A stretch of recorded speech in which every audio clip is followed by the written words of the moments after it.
Hi, I'm Kyle McClinigan for the Eagle, and I'm here with Ben Bius, who's running for Texas House District 12. Thanks for being with us, Ben. Absolutely. Thank you, Kyle. Yeah, thanks for coming. And so just kind of jump into some questions and start off with kind of a simple one, but one that's important is, why did you decide to run for House District 12? Well, I believe it's my duty. I wasn't very interested in it after the impeachment and the 4 special sessions. I was very disgusted with politics. You know, I ran 2 years ago and did quite well.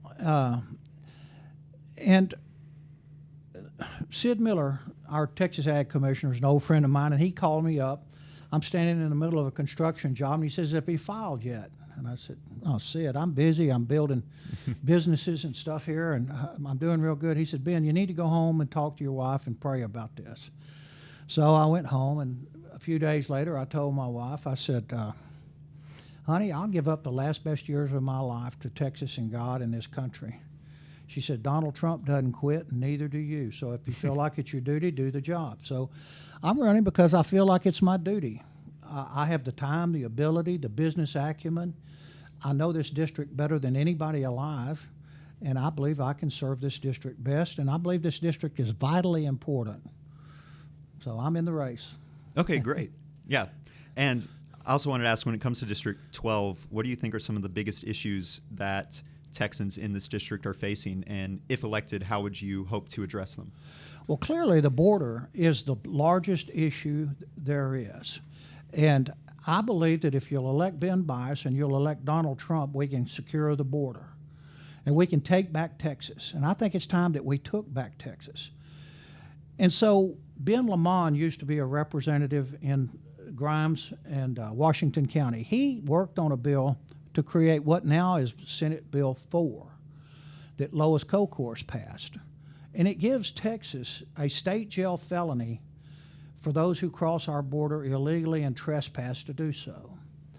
Of course, the Biden administration is opposing that, and our Attorney General is trying to defend Texas. But now we have a state jail felony that gives the governor the authority to arrest and detain illegal border crossers. Therein lies the crux of the problem that we face today. We have a governor who's doing a job that needs to be done. Okay, yeah. And when it comes to the border, there's been this increase of migrants at the U.S.-Mexico border, and it's caused some friction between Governor Abbott and the federal government. But how important is it for the federal government and the state government to kind of work together to address this issue? And how important is cooperation between the state and federal levels to address it? And if elected, how would you do so? Well, right now we have a president that borders on being a traitor, if not outright traitor. We have Article 4 of the United States Constitution that guarantees Texas the right to not be invaded. And this is an invasion, and the governor has declared it an invasion. And the federal government is real quick to do what they're not supposed to do, like invade our public schools, but they're not do what they're required to do, like secure our border. They have set up a constitutional crisis, and I believe that the Biden administration is doing it purposefully. Okay.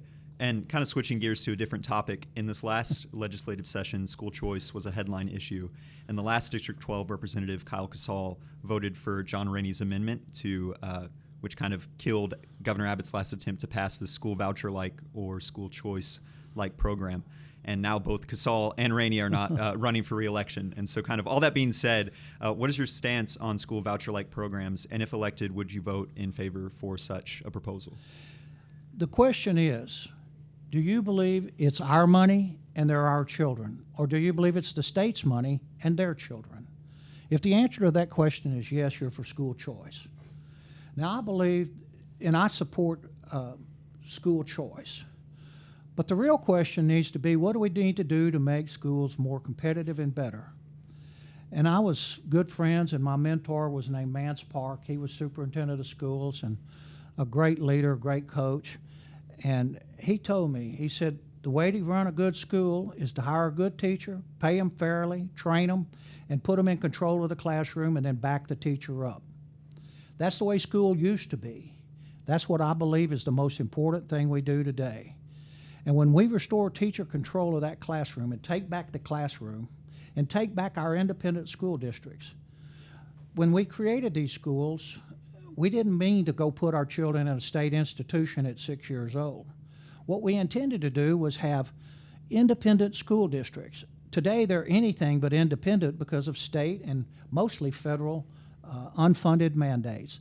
The Department of Education supplies about 10 to 11% of the funding, and I would dare say I've had educators tell me it's 80 to 90% of the problem.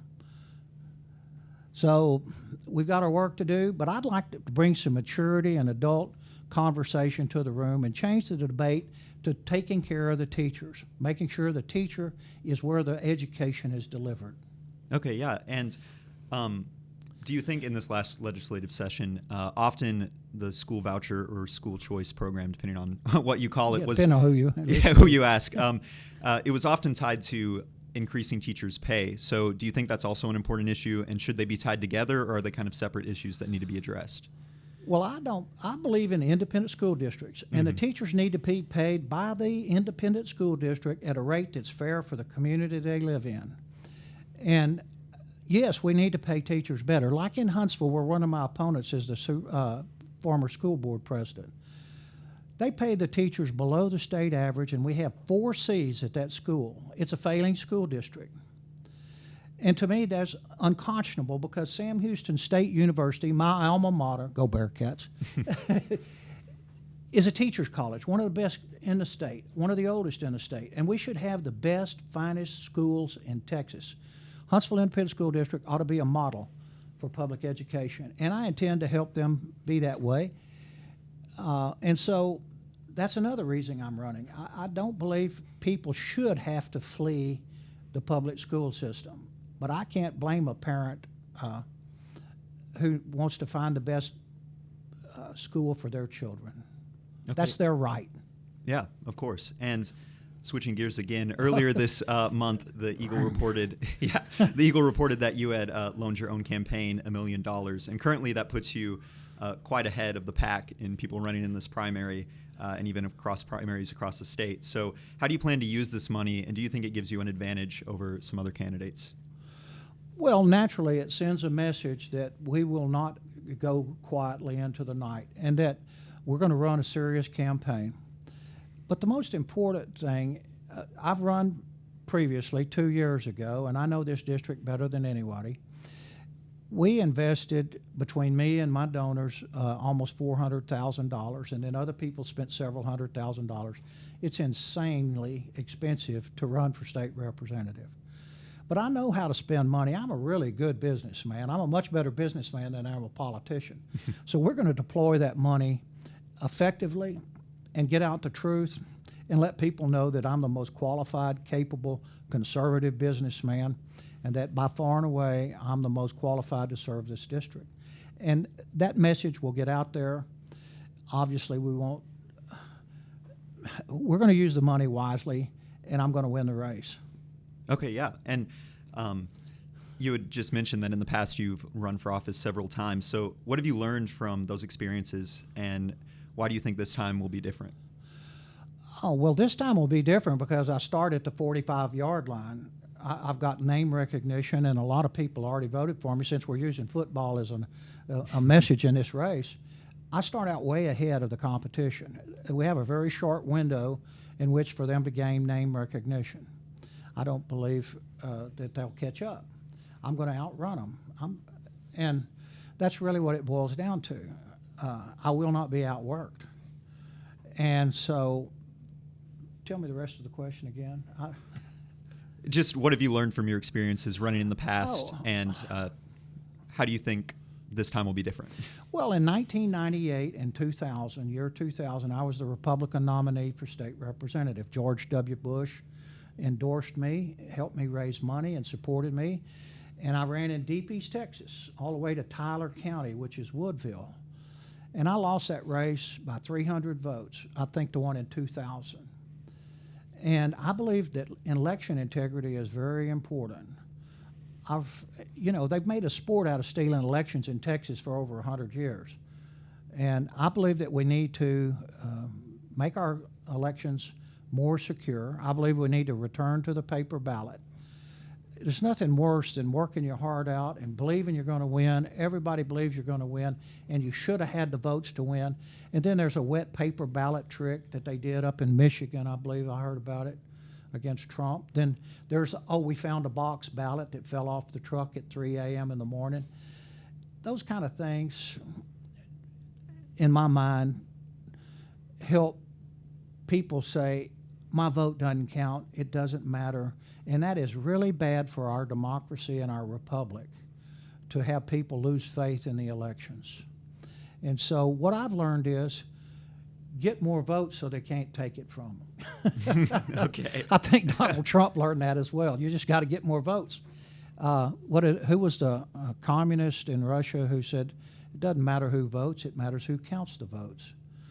I believe it was Lenin or one of the Okay, leaders. yeah, I don't know for sure off the top Well, of my you're a head. history I major, know, come I should on. know.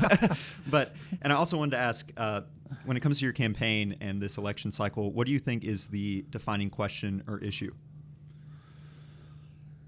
Well, clearly, I believe it's the border, and I believe it's public education. We learned a lot from COVID, as we discussed earlier. Mm-hmm. COVID taught us that we have to modernize the public education system because we can't afford to lose a generation of children. The most important thing we do is teach our children how to be good citizens of the United States of America and Texans. And COVID taught us that we have to modernize the public education system. And I believe the debate in Austin shouldn't be about how we divide up the money. I believe it ought to be about how do we support teachers and make schools better. And I had a dream before I got into this race. About a week before, I dreamed that I would regret the rest of my life if I wasn't at that table when these decisions are made, and bring some maturity and statesmanship to the question. Okay, great. And those were all the major questions I had, but was there anything you think we missed or any other key points that you wanted to make or discuss? Well, I do want to say that about my opponents and myself, they placed their name on the ballot.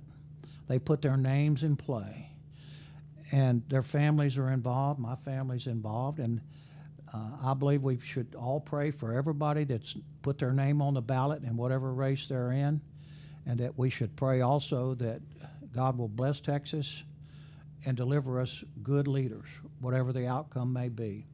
So I think that's important. I'm going to close my campaign with pray, work, and vote. You've got to vote. This is the most critical time in the history of Texas since it became a state. We're faced with a horrible border crisis. We're faced with a constitutional question of epic magnitude. We have a federal government that I believe is attacking Texas. And so we need to pray, and we need to pray that we raise up good leaders who can do a good job and will seek the truth. End of story. Okay, great. Well, thank you so much again for taking some time to speak with us. We really appreciate it. Yeah, well, I thank you for the time. And